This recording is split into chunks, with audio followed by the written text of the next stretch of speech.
ಸತ್ಯನಾರಾಯಣ ಶರ್ಮಾ ಪ್ರಕರಣದ ಆದೇಶವನ್ನ ಉಲ್ಲೇಖಿಸಿದ್ದಾರೆ ನಾವದಗಿ ಅವರು. ದೂರುದಾರರ ಪರ ವಕೀಲ ಪ್ರಭುಲಿಂಗ್ ನಾವದಗಿ ಅವರು ವಾದವನ್ನ ಮಾಡ್ತಾ ಹೇಳ್ತಾ ಇದ್ದಾರೆ, ಮಧ್ಯಂತರ ಆದೇಶವನ್ನ ಕೊಡಬೇಡಿ, ಇದರಲ್ಲಿ ತಡೆ ನೀಡಬೇಡಿ, ನೀವು ಮಧ್ಯಂತರ ಆದೇಶಕ್ಕೆ ಈಗ ಮಧ್ಯಂತರ ತಡೆಯನ್ನ ಕೊಡಬೇಡಿ ಅಂತ ರಾಜ್ಯಪಾಲರ ಆದೇಶಕ್ಕೆ ದೂರುದಾರರ ಪರ ವಕೀಲ ನಾವದಗಿ ಅವರು ಮನವಿಯನ್ನ ಮಾಡಿಕೊಂಡಿದ್ದಾರೆ. ಹಿಂದೆ ಇಂಥದ್ದೇ ಪರಿಸ್ಥಿತಿಯಲ್ಲಿ ವಿಭಾಗೀಯ ಪೀಠ ಮಧ್ಯಂತರ ತಡೆಯನ್ನ ನೀಡಿರಲಿಲ್ಲ. ಸತ್ಯನಾರಾಯಣ ಶರ್ಮಾ ಪ್ರಕರಣದ ಆದೇಶವನ್ನ ಉಲ್ಲೇಖಿಸಿದ್ದಾರೆ. ದೂರುದಾರರ ಪರ ವಕೀಲ ಪ್ರಭುಲಿಂಗ ನಾವದಗಿ ಅವರು ವಾದವನ್ನ ಮಾಡ್ತಾ ರಾಜ್ಯಪಾಲರ ಆದೇಶಕ್ಕೆ ಮಧ್ಯಂತರ ತಡೆಯನ್ನ ನೀಡಬಾರದು ಅಂತ ಕೇಳಿದ್ದಾರೆ.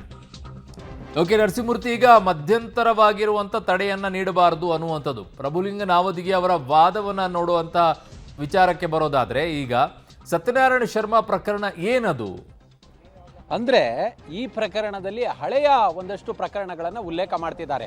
ಅಂದರೆ ಈ ಯಾವಾಗ ಮಧ್ಯದಲ್ಲಿ ಮಾನ್ಯ ನ್ಯಾಯಮೂರ್ತಿಗಳು ಈ ವಿಚಾರಣೆಯನ್ನು ಗುರುವಾರಕ್ಕೆ ಮುಂದೂಡಬಹುದಲ್ವೇ ಅಂತ ಕೇಳಿದಂತಹ ಸಂದರ್ಭದಲ್ಲಿ ತುಷಾರ್ ಮೆಹ್ತಾ ಅವರು ಮುಂದೂಡಿದ್ರೆ ನಮ್ಮ ಅಬ್ಜೆಕ್ಷನ್ ಏನಿಲ್ಲ, ಆದರೆ ಮಧ್ಯಂತರ ಆದೇಶವನ್ನು ತಾವು ಪ್ರಕಟ ಮಾಡಬಾರ್ದು, ನಾನು ಗುರುವಾರ ಬೇಕಾದರೆ ಆದೇಶವನ್ನು ಅಂದರೆ ನನ್ನ ವಾದವನ್ನು ಪ್ರತಿವಾದವನ್ನು ಮಂಡನೆ ಮಾಡ್ತೀನಿ ಅನ್ನೋ ನಿಟ್ಟಿನಲ್ಲಿ ಹೇಳ್ತಿದ್ದಾರೆ. ಮತ್ತು ಇಲ್ಲಿ ಈಗಾಗಲೇ ಕೆವಿಯೆಟ್ಟನ್ನು ಸಲ್ಲಿಕೆ ಮಾಡಿದಂತಹ ಇತರ ದೂರುದಾರ ಯಾರಿದ್ರು ಅವರ ಪರ ವಕೀಲರ ವಾದ ಪ್ರತಿವಾದಗಳು ಇನ್ನೂ ಆರಂಭವಾಗಿಲ್ಲ.